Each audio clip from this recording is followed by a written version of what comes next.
Eh, c'est quoi ça? Et salut les moustachus, c'est Elierad et aujourd'hui on va parler de quelque chose que vous regardez tous les jours. Non, je ne parle pas de l'écran, mais de ce qu'il se cache à l'intérieur. Les pixels. Tu n'as jamais vu un pixel? Alors faisons une petite expérience. Fais-la sur un grand écran, sinon ça risque d'échouer. Inutile d'essayer avec un smartphone donc. Bien. Approche ton œil de ton écran jusqu'à apercevoir un quadrillage. Et voilà, tu y es. Tu vois les pixels. Il est même possible que tu y vois des taches colorées. On va découvrir ce que c'est, comment ça marche, et pourquoi c'est si important dans notre monde numérique. Tu vas enfin comprendre ce qu'il se cache derrière des appellations comme dalle TN, VA, IPS, ou encore écran QLED, OLED, mini LED, et j'en passe. Je te dirai aussi pourquoi la grande distribution te ment lorsqu'elle te vend un objet avec la plus grande résolution possible. Tu verras que cela impacte profondément jusqu'à notre culture moderne. Tu l'as expérimenté. Si tu zoomes vraiment beaucoup sur un écran, tu verras que l'image est composée de plein de petits carrés de couleurs. Chacun de ces carrés est un pixel. Et le mot pixel vient de la contraction de picture element, ou élément d'image en français. C'est la plus petite unité qui compose une image numérique. Chaque pixel a une couleur et une luminosité spécifiques. Ainsi, un écran est une mosaïque de millions de pixels. Et en combinant ces petits carrés, tu obtiens une image complète. Plus il y a de pixels, plus l'image est nette et détaillée. C'est ce que l'on appelle la résolution. Une image en haute résolution a donc plus de pixels qu'une image en basse résolution. Pour bien comprendre cette idée, prends une page blanche et essaye de dessiner un chien en noir et blanc avec disons 10 petits carrés noirs de 1 mm de côté. Compliqué, n'est-ce pas? Le résultat sera un dessin de piètre qualité, voire pas lisible. Ce serait de la basse résolution. Maintenant, si je te propose de faire le même dessin, mais avec 10 000 carrés, tu seras en mesure de dessiner un chien hyper détaillé. Bienvenue dans le monde de la HD. Bon, pour du noir et blanc, c'est plutôt évident. On allume ou on éteint le pixel. Mais selon toi, comment affiche-t-il une couleur? Eh bien, chaque pixel est composé de 3 sous-pixels. Un rouge, un vert et un bleu. En ajustant l'intensité de ces 3 couleurs, on peut créer n'importe quelle couleur du spectre visible. C'est ce que l'on appelle le modèle RVB pour rouge, vert, bleu, ou RGB pour les anglophones. Par exemple, si tu mélanges du rouge et du vert, tu obtiens du jaune. Et si tu mélanges les 3 couleurs à pleine intensité, tu obtiens du blanc. Bon, mais les pixels ne servent pas seulement à nos écrans d'ordinateur et de téléphone.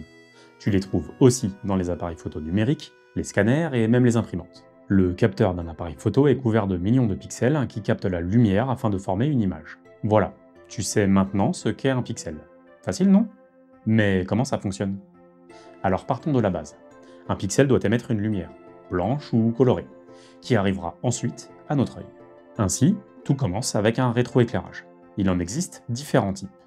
Et tu t'en doutes sûrement, mais on ne se contente pas d'allumer une lampe et de mettre un filtre coloré devant. L'image serait bien médiocre. La lumière doit passer plusieurs étapes avant d'arriver jusqu'au vert de l'écran. C'est un peu comme si le rayon lumineux émis passait dans l'émission Un nouveau look pour une nouvelle vie avec Christina Cordula. Alors voyons son relooking.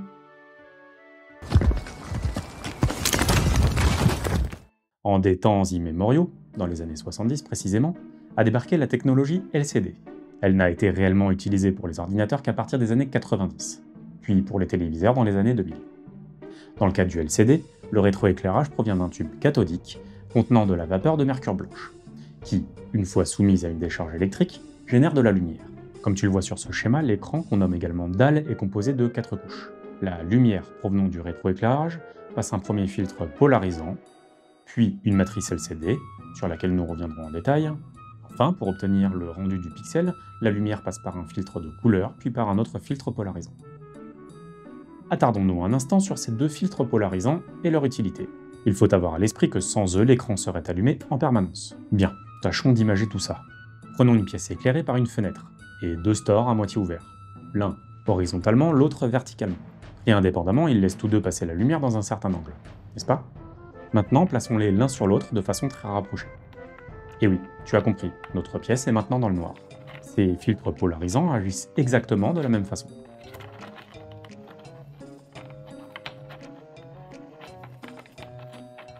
Bien, mais si nous souhaitons avoir de la lumière dans notre pièce, dans ce cas? Eh bien, rien de plus simple. Plaçons un miroir entre ces 2 stores, il se chargera de renvoyer la lumière du premier store dans la direction idéale pour le deuxième store. Et ça tombe bien car c'est exactement le rôle de notre matrice LCD, à l'aide de cristaux liquides précisément. Ces cristaux liquides jouent un rôle crucial. Ouvrons une petite parenthèse. Pourquoi parle-t-on de cristaux liquides? Un cristal est par définition solide, un solide cristallin, non? Eh bien non, justement. Cela peut sembler contre-intuitif, mais il existe bel et bien des cristaux à l'état liquide. Ces cristaux ont ainsi 3 états possibles. Un état liquide dit isotrope, un état cristallin appelé smectique, et enfin un état intermédiaire entre la phase solide cristalline et le liquide, un état appelé nématique. La racine du mot nématique nous vient du grec ancien nématoda, signifiant tubulaire, car c'est la forme que cela donne à nos molécules, leur permettant de s'orienter dans la même direction et de façon parallèle. Et c'est l'agencement et l'orientation des molécules dans cet état nématique qui nous intéresse dans le cas présent. Bien, refermons cette parenthèse. La lumière passe à travers cette matrice de cristaux liquides, ils agissent alors comme des filtres. C'est grâce à un champ électrique qu'ils s'orientent afin de permettre ou de bloquer la lumière, contrôlant également la quantité de lumière passant à travers chaque pixel, et créant ainsi différents niveaux de luminosité, chose qui n'aurait pas été possible à l'état isotrope, donc liquide, ou smectique, solide. La prochaine étape du Rolocking Express est le filtre couleur. Le contrôle de l'orientation et de la variation de la lumière grâce aux cristaux liquides permet donc de choisir la couleur finale et son intensité. C'est ce dont on a parlé plus tôt, du rouge, du vert et du bleu, que l'on appelle également sous-pixels. Mais pourquoi ces 3 couleurs?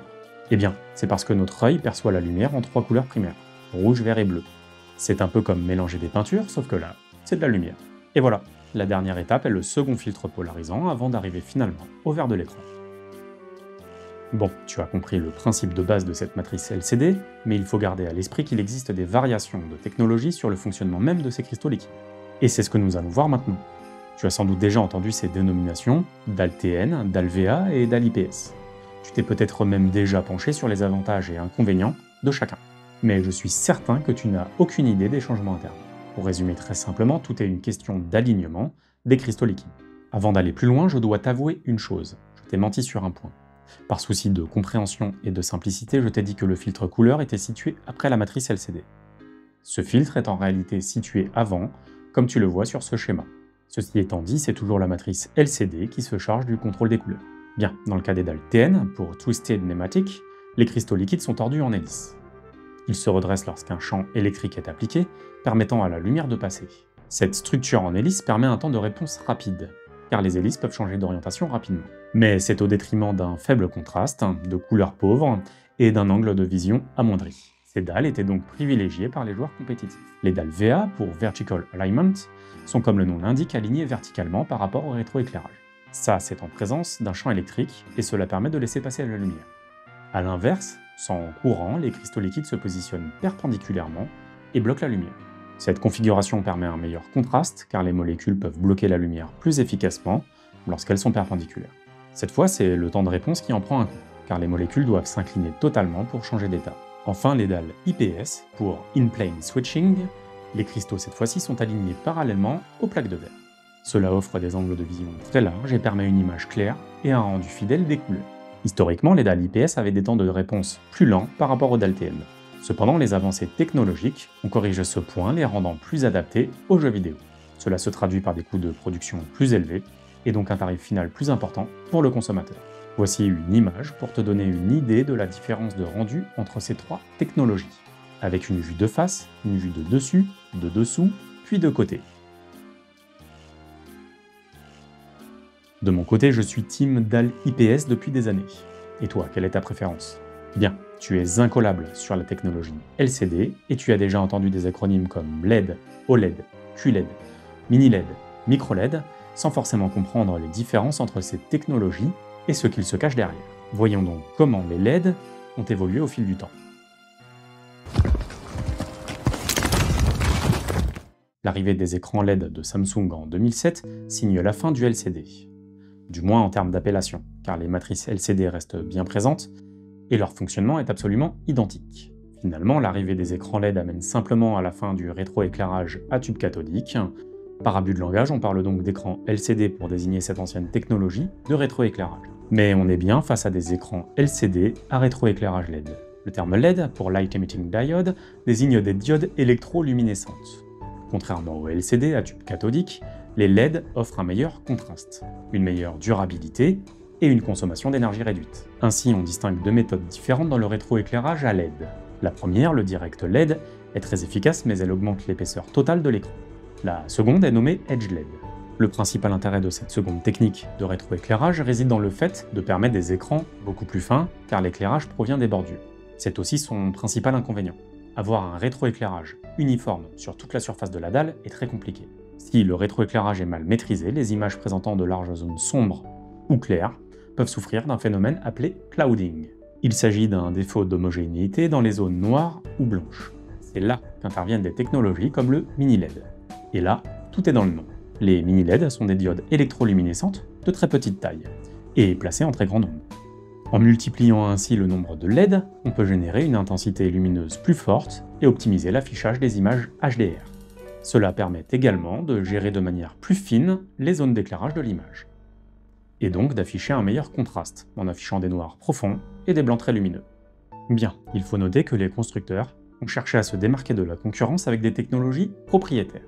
Tu as déjà entendu parler de QLED, de NanoCell ou de Triluminos. Il ne s'agit là que d'appellations commerciales pour te vendre les téléviseurs des marques correspondantes. On pourrait en parler pendant des heures, mais sur le fond, cela reste du rétroéclairage LED. Par ailleurs, cela s'éloigne du sujet principal et d'autres points méritent notre attention. On va donc aborder le sujet tout en restant bref et succinct. Si tu préfères, tu peux passer directement au chapitre suivant.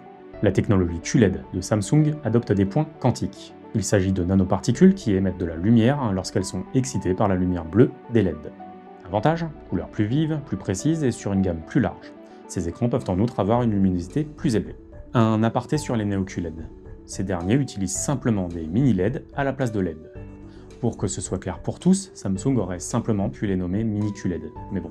Sony, lui, préfère l'appellation Triluminos. Cette technologie utilise des phosphores ou des points quantiques pour améliorer la reproduction des couleurs rouges et vertes principalement. Avantage, couleurs plus réalistes et naturelles. Comme les QLED, la gamme de couleurs est élargie. Enfin, les nanocell pour LG. LG utilise des nanoparticules pour absorber et filtrer les longueurs d'onde indésirables. Avantage, des couleurs pures et des angles de vision excellents. Mais toutes ces LED ont malgré tout un némésis. Et oui, un nouveau challenger est entré dans la danse. Bien que la technologie soit apparue dans les années 80, c'est en 2013 que LG lance le premier téléviseur grand public à base d'OLED. OLED signifie Organic Light Emitting Diode, à traduire en diode électroluminescente organique. Dans cet écran, chaque pixel produit sa propre lumière. Excite le rétroéclairage, les cristaux liquides, le filtre de couleur et l'éclairage diffus qui en découle. C'est donc le boss du game quand il s'agit d'obtenir des noirs profonds et le meilleur contraste. L'avantage est aussi de gagner énormément en finesse et en légèreté. De plus, le fait de pouvoir sélectionner de façon précise les pixels à allumer, par opposition à un rétroéclairage global, permet de rendre ces écrans très économes en énergie. Les écrans OLED sont ainsi aujourd'hui utilisés dans tous les smartphones haut de gamme et les télés nouvelle génération. Bien, mais si ces écrans sont si parfaits, pourquoi les constructeurs mettent-ils toujours en avant leurs écrans LCD? Plusieurs raisons à cela. Tout d'abord, le coût de production est plus élevé, se répercutant sur le consommateur. Ensuite, le O de organique cache un loup. L'OLED utilise des matériaux organiques à base de carbone. Et comme toute chose organique, ces LED se dégradent dans le temps.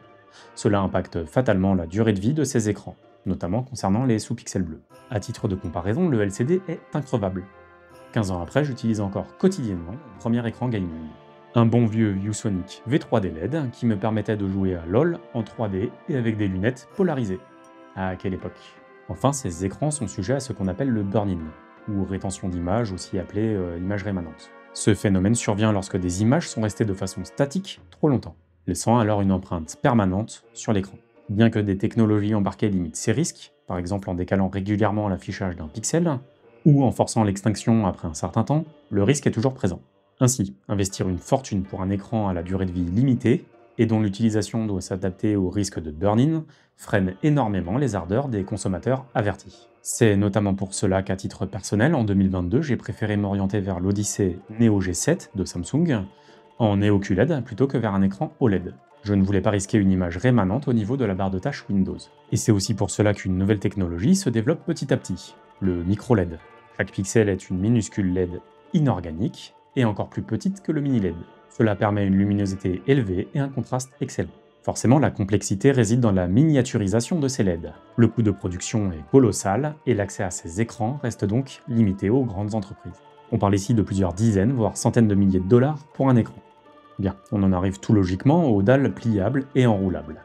On sera principalement sur de l'OLED et du micro-LED, car leur miniaturisation leur permet de les fixer à un support flexible, aussi appelé substrat. C'est ce qui explique leur coût de fabrication encore très élevé. Et voilà, tu sais maintenant comment fonctionne un pixel et quelles sont les différentes technologies qui permettent d'afficher des images sur nos écrans. Dans le prochain chapitre, on va revenir sur la résolution et voir pourquoi les marques te mentent lorsqu'elles te vendent des résolutions énormes. La résolution d'un écran ou d'une image se mesure en nombre de pixels qu'elle contient. On l'exprime avec un rapport largeur fois hauteur. Une résolution de 1080p signifie que l'image est composée de 1920 pixels en largeur et 1080 pixels en hauteur, soit 2 073 600 pixels. On appelle cette résolution du Full HD. La 4K, quant à elle, correspond à 3840 pixels en largeur et 2160 pixels en hauteur. On sera principalement sur de l'OLED et du micro-LED, car leur miniaturisation. Pour compléter ce tableau, de la 480p sera nommée de la SD, du 720p sera de la HD, de la 2K sera de la Quad HD, et enfin la 8K sera appelée Ultra HD. Oui, comme pour la 4K. On l'a dit, plus la résolution est élevée, plus l'image est détaillée et claire, car elle contient davantage de pixels pour afficher les informations visuelles. Par exemple, une image en 1080p apparaît moins nette et moins détaillée qu'une image en 4K ou 8K. Et à des résolutions plus élevées, les contours des objets sont plus nets, les textures plus fines et les couleurs plus riches. Cela est particulièrement visible sur les grands écrans, où une résolution plus faible peut entraîner une apparence floue ou pixelisée. C'est là qu'intervient une valeur rarement mise en avant par les constructeurs, la densité de pixels, mesurée en pixels par pouce ou ppi. Sur l'image de droite, nous avons 10 pixels sur une longueur de 1 pouce, soit 2,54 cm. Sur celle de gauche, nous en avons 20. La mesure en pouces est contre-intuitive pour nous autres Français. Mais tous les écrans reprennent cette unité.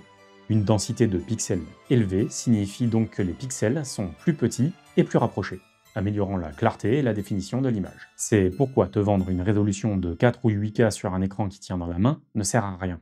Et oui, acheter une télé estampillée 4K avec un écran de 40, 65 ou encore 120 pouces ne donnera pas le même rendu final. Il est donc important de regarder les PPI propres à chaque écran. Par ailleurs, à résolution élevée, besoin de puissance de calcul élevée. L'impact sur la consommation d'énergie ou les performances dans le cadre des jeux vidéo se fait immédiatement ressentir.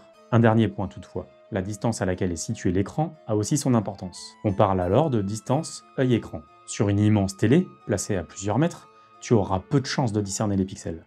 En revanche, si tu rapproches ce même écran à 2 mètres de tes yeux, il est probable que tu les vois. On estime que l'œil humain ne perçoit plus les détails supplémentaires si le nombre de PPI dépasse 76 pour une distance d'1 mètre. Sur le tableau suivant, tu peux voir les distances et leurs valeurs de PPI optimales. Je te laisse faire pause si besoin. Ces notions de résolution, de pixels par pouce et de distance œil-écran sont vraiment importantes à comprendre pour ton usage au quotidien.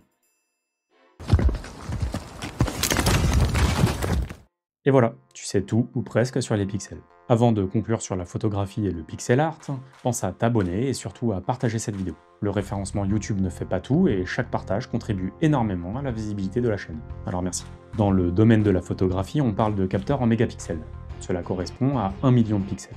Ainsi, un capteur 50 mégapixels peut capturer 50 millions de pixels et donc autant de détails. Évidemment, le nombre de mégapixels ne fait pas tout, et des pixels plus petits captent aussi moins de lumière que des pixels plus grands. Cela implique une qualité moindre en basse lumière. Bref, c'est un élément marketing, mais ça ne fait pas tout. Cet aspect pixelisé, autrefois induit par les technologies d'affichage naissantes, a aujourd'hui donné une forme d'art, à laquelle certains vouent un culte, le pixel art. Très présent dans le jeu vidéo et mis en avant jusque dans l'identité visuelle de ma chaîne. Des studios créent des jeux dans ce style, alors même qu'ils n'ont aucune limitation technique, par pur amour et nostalgie du style. Aujourd'hui, cet art se décline jusque dans notre monde moderne. Il t'est peut-être déjà arrivé de voir ces figures pixelisées sur des façades de bâtiments. Qu'il s'agit de Space Invader placé là par le très secret artiste Invader depuis 1998, ou de tout autre type de mosaïque. Cette pratique mêle intelligemment l'exploration, l'art urbain et la technologie. Cela donne également de véritables guerres, comme la Pixel War de Reddit, où les joueurs et communautés du monde entier s'affrontent pendant quelques jours dans la conquête de pixels. Bien, il y aurait encore tant à dire sur les pixels, mais cette vidéo doit sortir un jour, alors on va conclure là-dessus. C'était Lirad, merci pour ton attention et ton soutien, et à bientôt ma petite moustache.